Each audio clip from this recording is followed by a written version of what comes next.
ಬಿಳಿಗಿರಿ ರಂಗನ ಬೆಟ್ಟದ ತೇರು ಬೀದಿಯಲ್ಲಿ ಆನೆ ದಾಳಿ.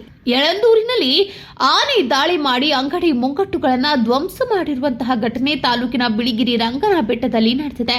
ಬಿಳಿಗಿರಿ ರಂಗನಾಥ ಸ್ವಾಮಿ ಬೆಟ್ಟದ ದೇವಾಲಯದ ಕೆಳಗಡೆ ಇರುವ ತೇರು ಬೀದಿಯಲ್ಲಿ ರಾತ್ರಿ 3 ಗಂಟೆ ಸಮಯದಲ್ಲಿ ಕಾಡಾನೆ ಒಂಟಿ ಸಲಗ ಬಂದು ಅಂಗಡಿ ಮುಂಗಟ್ಟುಗಳು ಹಾಗೂ ರಥದ ಬಳಿ ಕೆಲವು ಸಾಮಗ್ರಿಗಳನ್ನು ಧ್ವಂಸ ಮಾಡಿದೆ. ಕೆಲವು ದಿನಗಳ ಹಿಂದೆ ಕೆಎಸ್ಆರ್ಟಿಸಿ ಬಸ್ ಹಾಗೂ ಶಾಲೆಗಳ ಬಳಿ ಕಾಡಾನೆ ಉಪಟಳ ನೀಡುತ್ತಿದ್ದು, ಶಾಲೆಗೆ ಹೋಗಿ ಬರುವ ಮಕ್ಕಳಿಗೆ ತುಂಬಾ ತೊಂದರೆ ಉಂಟಾಗುತ್ತಿದೆ.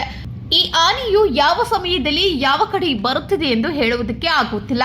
ಸುಮಾರು ದಿನಗಳಿಂದ ಈ ಸ್ಥಳದಲ್ಲಿಯೇ ಕಾಡಾನೆ ಓಡಾಡುತ್ತಿದ್ದು, ನಿನ್ನೆ ರಾತ್ರಿ ದೇವಸ್ಥಾನದ ದಾಸೋಹ ಭವನದ ಬಳಿಯೂ ಓಡಾಡುತ್ತಿತ್ತು. ಸೋಲೀಗ ಜನರ ತಮ್ಮ ಮನೆಯ ಅಕ್ಕಪಕ್ಕದಲ್ಲಿ ಕಾಫಿ ಬೆಳೆಯನ್ನ ನಾಶ ಮಾಡ್ತಿದೆ. ಹಾಗಾಗಿ ಜನಸಾಮಾನ್ಯರು ಓಡಾಡುವ ಪ್ರದೇಶದಲ್ಲಿ ಪ್ರತಿದಿನ ಆನೆ ಹಾವಳಿ ನೀಡುತ್ತಿದ್ದು, ಈ ಭಾಗದಲ್ಲಿ ಕಾಡಾನೆ ಹಾವಳಿ ಮಿತಿ ಮೀರಿದ್ದು ಸದಾ ಆತಂಕದಲ್ಲಿ ಇರಬೇಕಾದ ಪರಿಸ್ಥಿತಿ ಎದುರಾಗಿದೆ. ಕೂಡಲೇ ಅರಣ್ಯ ಇಲಾಖೆ ಕಾಡಾನೆ ಹಾವಳಿಯನ್ನ ತಪ್ಪಿಸಬೇಕು ಎಂದು ಬಿಳಿಗಿರಿ ರಂಗನದ ಬೆಟ್ಟದ ಗ್ರಾಮ ಪಂಚಾಯಿತಿ ಅಧ್ಯಕ್ಷ ಪ್ರದೀಪ್ ಕುಮಾರ್ ಹಾಗೂ ನಾಯಕ ಸಮುದಾಯದ ಯಜಮಾನರಾದ ನಾಗೇಶ್ ಅವರು ಒತ್ತಾಯಿಸುತ್ತಿದ್ದಾರೆ.